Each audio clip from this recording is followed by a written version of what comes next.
largest user of coal in the Western Hemisphere, we actually have the most opportunity to have the greatest impact. And so now we've identified that, and we're trying to find ways that we can continue to use coal because it's native to our country, but do it in an environmentally thoughtful way. We are leading the country in carbon capture and storage. We've actually committed this year that we're going to do 2 full-scale facilities that will actually capture the CO2 and then store it or use it for enhanced oil recovery and then cap that after it's done. So that to me is probably the most significant thing for a utility that is seen as one of those companies of, oh, how could you burn coal? I mean, the process for me is that I came to AEP just a little over a year and a half ago, and the chairman of our company, Mike Morris, that was one of his key missions to me. We're a large utility, one of the largest in the nation, operate in 11 states. I need you to help us develop a culture that will make us a sustainable company, sustainable for the future, and also a company that's respected by the external world. So that process started, I believe, with his company. He's 3 years at American Electric Power, and we're a proud company, 100-year history, and we want to be the innovators of the answers for how we deal with global warming. You know what I've seen the biggest, probably the most enlightening thing is we just completed our first sustainability report, corporate responsibility report, and it enlightened a lot of us, and it enlightened our board. When we reviewed, we actually had our board committee reviewing the report, adding input. We had our full executive team doing that. All of a sudden, everybody said, this is a 10K that's understandable.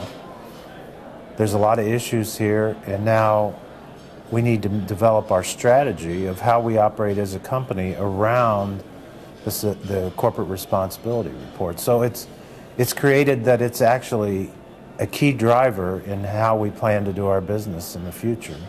It's not what it is not, and what we are not is just what I like to call, or don't like to call, greenwash. Yeah.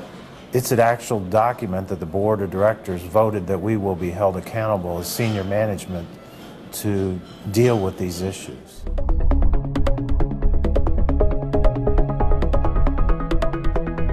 There's no silver bullet. We believe and are pursuing that coal still has to be a part of the answer. We just committed last week to an additional 1,000 megawatts of wind. We currently have about 800 and change of wind. We're going to be doing a lot with methane recovery, with farmers, with our customers that are farmers in our 11 states, where we're going to capture on large farms, cattle and pigs. We're going to capture the methane and then flare the methane off. And as you know, methane's 22, 23 times more volatile of a greenhouse gas.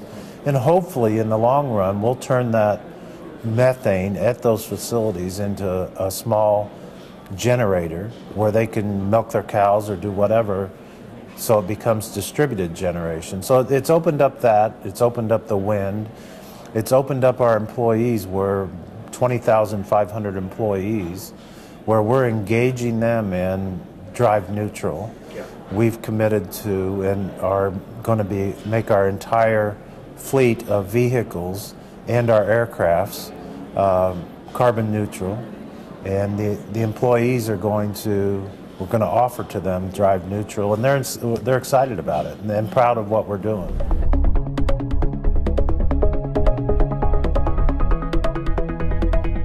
It's probably been one of the most eye-opening eye-opening issues to our senior management. In doing the CSR report, we engaged Ceres to help us set a group of stakeholders that we wouldn't normally sit with, you know, to figure out what's right and what's wrong. And we brought our chairman, our whole senior executive team with 17 corporate socially responsible groups that Ceres provided. And we had a whole different image of ourselves than what we heard from them. And Ceres facilitated it. It wasn't, you know, it wasn't like throwing apples and oranges and tomatoes at each other. It was constructive discussion. And it's changed the way we think. We didn't agree with everything. You know, we don't agree. You know, people just said, why don't you stop using coal? Well, we don't agree with that. We think you can use it, but do it responsibly. They wanted us to be more supply chain oriented about holding our coal mines that we buy from responsible. And our chairman said, we'll do that. So it helped us, and hopefully the dialogue will continue.